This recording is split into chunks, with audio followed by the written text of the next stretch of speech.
पर्यावरण जगत के जीवों के जीवन पर केंद्रित रहता है। जीवन संतुलित पर्यावरण से ही पूर्ण एवं दीर्घकालिक होता है। इसके असंतुलित या प्रदूषित होने पर जीवन में विघ्न या रोग पैदा हो जाते हैं। प्राणियों के जीवन की पूर्णता में वनस्पतियों, खाद्य पदार्थों, पशुओं, पक्षियों एवं कृषि आदि कर्मों का खानोपादान प्रभावी होता है। सारी वनस्पतियां कहीं न कहीं पर्यावरण को प्रभावित करती हैं। कभी ये ऑक्सीजन बांटती हैं, कभी रोगों को दूर करती हैं, तो कभी परिसर को मानसिक प्रसन्नता में परिणत करती हैं। इनका पत्र हो या मूल, फूल हो या फल, त्वचा हो या अंतःसार, सब कुछ किसी न किसी प्रकार से जीवनीय द्रव्यों में उपयोग किया जाता है। इनके द्वारा ही वर्षा चक्र नियंत्रित होता है, जिससे कृषि प्रधान देश में कृषि कर्म का संचालन होता है। बिना कृषि कार्य के खाद्य वस्तुओं का जीवन में विनियोग अथवा उपयोग संभव नहीं हो सकता। कृषि हो या वनस्पति, पशु पक्षियों के बिना सब अधूरा रहता है।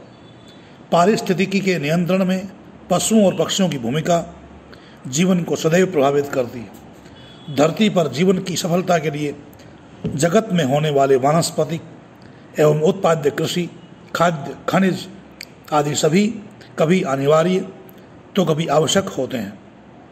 इस प्रकार पर्यावरण के लिए जागतिक उपादानों का प्रयोग, अप्रयोग वैदिक ऋषियों की मंशा से ओझल नहीं था।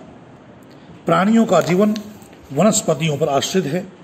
पर्यावरण की रक्षा में वनों का अत्यधिक महत्व है।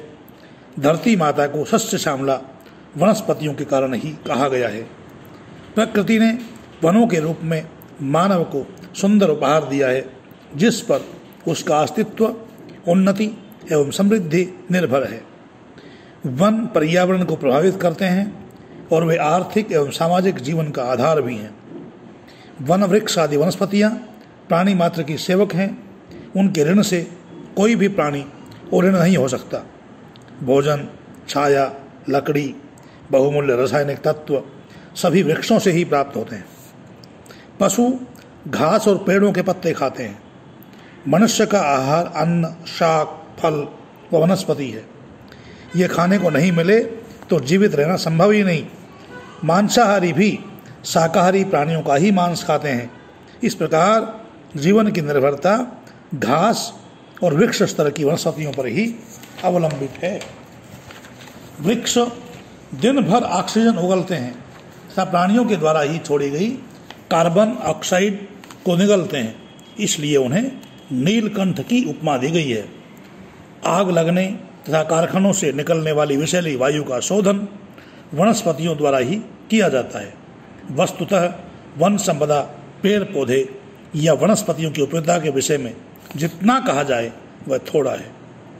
जो पेड़ पौधे मनुष्य को ऑक्सीजन के रूप में प्राणवायु देकर जीवित रखे हुए हैं तथा जिनके कारण यह पृथ्वी मनुष्य और अन्य प्राणियों के रहने योग्य बनी हुई है, जिनके कारण पर्यावरण शुद्ध होता है, उन्हीं पेड़ पौधों पर कुल्हाड़ियाँ और आरियाँ चलाकर उनका कत्ल किया जा रहा है। विश्वविख्यात वनस्पति शास्त्री प्रोफेसर जगदीश चंद्र बसु ने अपने प्रयोगों से सिद्ध किया था कि पेड़ पौधों या वनस्पतियों में भी मनुष्य की तरह संवेदनाएं व्याप्त होती हैं। इनके भी अपने सुख दुख हैं, पर ऐसा लगता है कि मनुष्य की संवेदनाएं तो मर गई हैं, पर मूक से भी पेड़ पौधों में संवेदनाएं अवश्य शेष हैं। आज जिस अंधाधुंध तरीके से मनुष्य अपने तुच्छ स्वार्थों के कारण जंगलों का विनाश करता जा रहा है, उसको देखकर ऐसा लगता है कि मनुष्य का यह कदम स्वयं कहीं उसके लिए ही आत्मघाती न बन जाए, क्योंकि पेड़ पौधे कंद मूल फल ही नहीं देते, बल्कि ये अस्वस्थ मनुष्य को स्वस्थ बनाने वाली औषधियों की आश्रयस्थली भी हैं। एलोपैथी, होम्योपैथी, यूनानी, इन सब चिकित्सा पद्धतियों की समस्त औषधियाँ विभिन्न वनस्पतियों से ही तैयार की जाती हैं। आयुर्वेद तो पूरी तरह से वनस्पति जन्य औषधियों पर ही अवलंबित है। वृक्ष भूमि पर नमी बनाकर बादलों को बरसने के लिए प्रेरित करते हैं और जड़ों के माध्यम से जल को भूमि में ले जाकर जल स्तर को बनाए रखते हैं तथा भूमि के कटाव को रोकते हैं। भूमि के जिस स्तर को बनाने में प्रकृति को हजारों वर्ष लगते हैं, वृक्ष न होने पर वह कुछ समय में ही नष्ट हो सकता है। पृथ्वीस्थ पर्यावरण दोष को सुधारने का कार्य वृक्ष बड़ी सरलता से करते हैं। वर्तमान कल कारखानों से निकलने वाले वायवीय प्रदूषण को ये शिव की भांति पी जाते हैं। पत्तियां वायु में मिले प्रदूषक पदार्थों के सूक्ष्म कणों को रोक लेती हैं, सोख लेती हैं। इसीलिए वैदिक वाङ्मय में वृक्षादि वनस्पतियों को दुष्प्रभावों का शमन करने वाला कहा गया। यजुर्वेद में आता है वनस्पति समिता वनस्पतिम समितारम। इसी प्रकार शतपथ ब्राह्मण का भी मत है कि औषधियाँ प्रदूषकों का अवशोषण करती हैं। संहिता ग्रंथों में भी औषधियों के लिए रपस प्रदूषण नाशक एवं शांतिप्रद होने का उल्लेख है। वैदिक वाङ्मय में वृक्षादि वनस्पतियों का बहुत उल्लेख हुआ है तथा स्थान स्थान पर औषधि वनस्पतियों की रक्षा की प्रेरणा की गई है। आज वनों की कमी से रोगों की वृद्धि हो रही है। वनस्पति से ओतप्रोत वायुमंडल संसार को आरोग्य, जीवन, दीर्घायु एवं सजीवता देता है। पहाड़ी प्रदेशों में विभिन्न प्रकार की जड़ी बूटियाँ उगती हैं जिनका आरोग्यप्रद जलीय अंश सूर्य ताप के कारण वायु में घुल जाता है। इस कारण वनस्पतियों की अधिकता होने से पर्वतीय क्षेत्र में वायु शुद्ध रहती है। यही कारण है कि आरोग्य लाभ के लिए औषधि वनस्पतियों से युक्त पर्वतीय स्थानों पर जाने वाले व्यक्ति वहाँ की शुद्ध वायु में नैसर्गिक जीवन जीकर स्वास्थ्य और दीर्घायु को प्राप्त करते हैं। प्राचीन काल में वन संस्कृति के महत्वपूर्ण अंग होते थे। ऋषि मुनियों के आश्रम वनों में ही होते थे। वनों के बिना वैदिक संस्कृति की कल्पना असंभव है। वैदिक संस्कृति के अनुसार बनाई गई आश्रम व्यवस्था में मनुष्य के जीवन का 3/4 भाग वन में ही बीतता था। जीवन के प्रथम भाग ब्रह्मचर्यावस्था में अध्ययन के स्थल गुरुकुल आदि जंगलों में ही होते थे।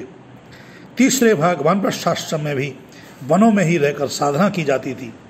चौथा संन्यासाश्रम भी ऐसा है कि इसमें जो गिरी, पर्वत, आरण्य आदि सन्यासी होते थे तथा जो लोकोपदेश कार्य को प्रधानता न देकर योग मार्ग में रत रहकर समाधि के लिए प्रयत्नशील होते थे, वे भी जंगलों का ही आश्रय लेते थे, क्योंकि वहाँ का पर्यावरण विशुद्ध एवं प्रदूषण से मुक्त होता था। प्राचीन ऋषियों ने पर्यावरण के महत्व को समझा था। प्रदूषण से बचने के लिए और स्वस्थ रहने की दृष्टि से यजुर्वेद में वनों में रहकर अध्ययन का उल्लेख आता है। उपौभरे गिरीणाम संगमे च नदीनाम धिया विप्रो अजायत। इसी मंत्र को देखकर महान सन्यासी स्वामी श्रद्धानंद ने हरिद्वार में गुरुकुल कांगड़ी की स्थापना की थी, जहाँ रहकर अच्छे वातावरण में विद्यार्थी अध्ययन कर सकें और राष्ट्र के योग्य नागरिक बन सकें। पर्वतों की निकटता और नदियों के संगमों के पर्यावरण में उत्तम बुद्धि से युक्त होकर विचारशील बुद्धिमान होता है। कहने का अभिप्राय यह है कि पर्वतों तथा नदियों के निकट वृक्षों की अधिकता रहने से वहाँ का पर्यावरण अधिक शुद्ध रहता है। वहाँ अध्ययन करना अधिक लाभप्रद होता है तथा विचारशीलता को प्रभावित करता है। पर्वतों की उपत्यकाओं तथा नदियों के संगमों पर प्राचीन ऋषियों के शिक्षा केंद्र वहाँ के विशुद्ध पर्यावरण को दृष्टि में रखते हुए ही बनाए जाते थे। वहाँ के प्राकृतिक सौंदर्य से युक्त स्थलों में रहकर विद्यार्थियों का प्रकृति के साथ सीधा संपर्क स्थापित हो जाता था। आज दुनिया भर के बुद्धिजीवी और संगठन पर्यावरण की समस्या से चिंतित हैं तथा अधिकाधिक वृक्षारोपण की बात कह रहे हैं। ऐसा लगता है कि वैदिक ऋषियों ने दूरदृष्टि से सदियों पूर्व इस स्थिति की कल्पना कर ली थी। तभी तो वैदिक ऋषि औषधि वनस्पतियों की हिंसा न करने की प्रेरणा देता है। मोषधिर हिंसी औषधयितायस्व स्वधिते मैनम हिंसी।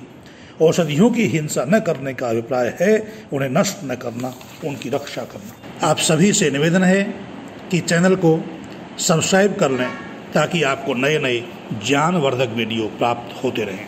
इति ओम शम।